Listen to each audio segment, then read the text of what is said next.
कहानी की शुरुआत में हम नैन्सी एडम को देखते हैं, जिसके मदर की कैंसर की वजह से हाल ही में मौत हो गई है। इसीलिए वो इस सदमे से उभरने के लिए मेक्सिको के एक बीच पे जा रही होती है। नैन्सी दोस्तों मेडिकल की स्टूडेंट होती है, लेकिन जब उसकी मदर की डेथ हो गई तो उसने पढ़ाई को ही छोड़ दिया और वह आज जिस बीच पे जा रही है वहाँ उसकी मदर पहले जाया करती थी। इसीलिए वो अपने मदर को याद करके उसी बीच पे दोबारा जाना चाहती है। उस बीच पे उसे पहुँचाने का काम वहाँ का एक लोकल आदमी जिसका नाम कार्लोस होता है वह कर रहा होता है। अब ये लोग जंगल के रास्ते होते हुए कुछ ही देर में उस बीच पे आखिरकार पहुंच ही जाते हैं और कार्लोस नैन्सी को छोड़ने के बाद वहां से चला जाता है। इसके बाद नैन्सी अपनी बोट के द्वारा वहां के पानी में सफरिंग करने लगती है और उसे ऐसा करने में बहुत ही ज्यादा मजा आ रहा होता है। इसी दौरान उसकी मुलाकात दो लड़कों से होती है जो कि खुद भी यहाँ पे सफरिंग करने के लिए आए थे। इनमें से एक के हेलमेट के ऊपर गोप्रो कैमरा लगा होता है, क्योंकि वो दोनों अपने सफरिंग मूवमेंट को कैप्चर कर रहे होते हैं। अब नैन्सी थोड़ी बातचीत करने के बाद सफरिंग करने लगती है और फिर वह किनारे पर आ जाती है, जहाँ वो फिर अपनी सिस्टर क्लोई को कॉल करती है और वह अपनी सिस्टर को वही बीच दिखाती है जहाँ पर उसकी मदर आया करती थी।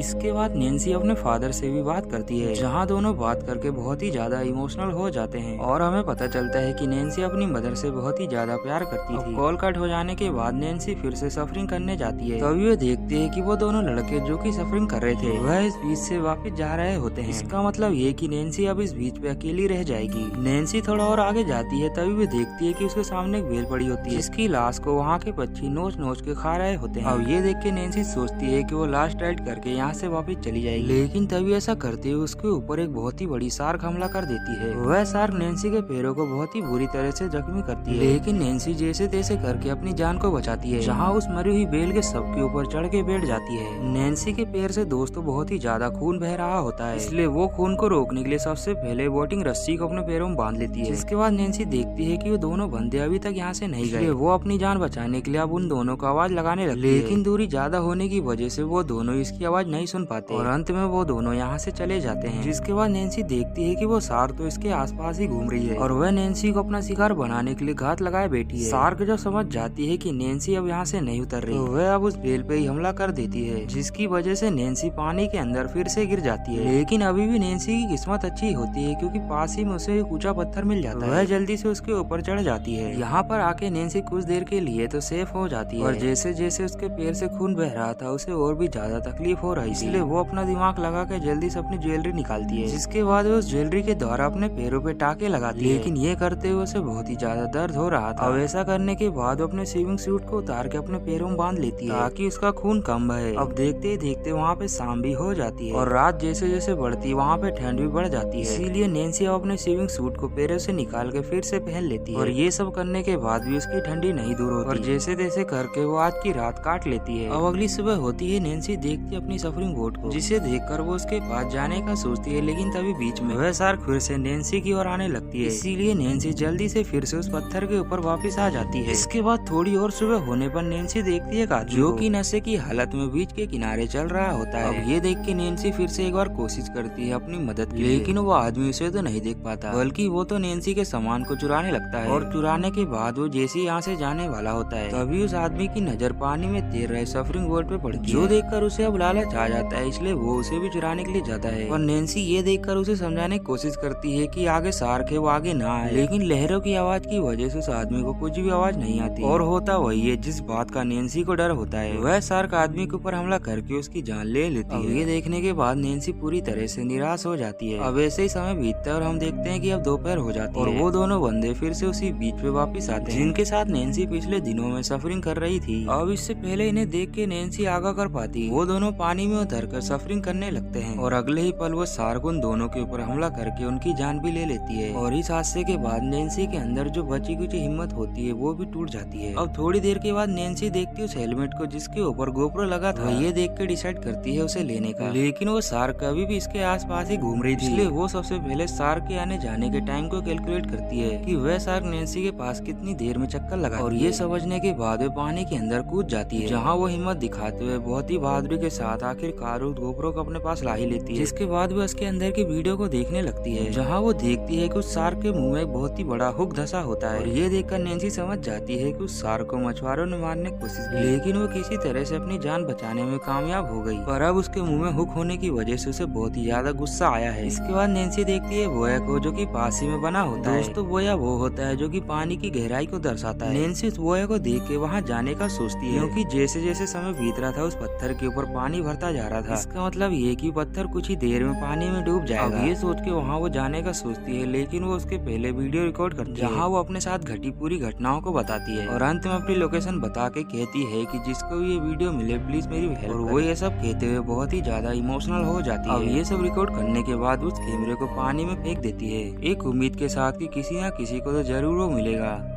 अब ये करने के बाद नैन्सी देखती है शार्क की दूरी को। जब वह देखती है कि शार्क अभी दूर है, इसलिए वो बोया के पास जाने के लिए पानी के अंदर कूद जाती है। यहाँ पर नैन्सी की किस्मत और भी ज्यादा अच्छी होती है क्योंकि इसके सामने झुंड में ही ढेर सारे ऑक्टोपस आ जाते हैं जिनके काटने की वजह से बहुत ही ज्यादा दर्द होता है। इसीलिए वो शार्क जब ये देखती है तो वह नैन्सी के ऊपर तब हमला नहीं करती। इसी बात का फायदा उठाकर जल्दी से नैन्सी उस बोया के ऊपर चढ़ जाती है और तब भी वो शार्क नहीं मानती और उस बोया के ऊपर हमला करने लगती है। लेकिन अब तक नैन्सी सेफ जगह पे पहुँच गई थी। अब उस बोया पे नैन्सी को एक फ्लेयर गन मिलती है और दूसरे ही पल उसके सामने से एक बहुत ही बड़ा कार्गो शिप जा रहा होता है, जो देख के नैन्सी जल्दी से फ्लेयर गन को चलाती है और दूरी ज्यादा होने की वजह से वो लोग उस फ्लेयर को नहीं देख पाते और वहाँ से चले जाते हैं। इधर वो शार्क बिना रुके बोया पे हमला कर रही थी। दूसरी तरफ वहीं हम बीच का सीन देखते हैं जहाँ एक छोटे से बच्चे को वही हेलमेट मिल गया था और वो उसके अंदर की वीडियो देख के वहाँ से भाग जाता है। इधर उस शार्क के बोया के ऊपर लगातार हमला करने की वजह से वो टूट जाता है और ये देखने के बाद भी नैन्सी अपने शरीर को किसी तरह बोया के अंदर समाये रखती है क्योंकि जब तक वो लोहे से बने बोया के अंदर है तब तक वो शार्क उसे नहीं खा सकती। लेकिन नैन्सी ये भी जानती है कि वो ज्यादा देर इसका साथ नहीं देगा। अब नैन्सी देखती है कि इस बोया की जो सतह के नीचे है उसका एंकर बहुत ही ज्यादा नुकीला है। अब ये देखकर उसे एक आइडिया आता है और वो उस एंकर की ओर तैरने लगती है, जिसे देखकर शार्क भी उसके पीछे जाती है और जैसे ही नैन्सी उस एंकर के पास पहुंचती है तो वहाँ से हट जाती है और वो शार्क नैन्सी के ऊपर हमला करने के सोच को उस एंकर में जाके घुस जाती है और आखिरकार इसके बाद उसकी मौत हो ही जाती है। इधर उस छोटे बच्चे ने मदद के लिए कार्लोस को बुला के लाया था, जहाँ कार्लोस देखता है कि नैन्सी पानी के अंदर तैर रही है, इसलिए वो जाके जल्दी से उसे बचा के लाता है। और अच्छी बात ये होती कि नैन्सी अभी भी जिंदा थी। अब समय बीतता है और हम 1 साल बाद का समय देखते हैं जहाँ अब नैन्सी पूरी तरह से ठीक हो चुकी है, लेकिन अभी तक वो उस हादसे को नहीं भुला पाई है और आज वो अपनी बहन के साथ सफरिंग करने के लिए यहाँ पे आई है। यहीं पर इस कहानी का दी एंड हो जाता है। आशा है दोस्तों आपको ये कहानी पसंद आई होगी।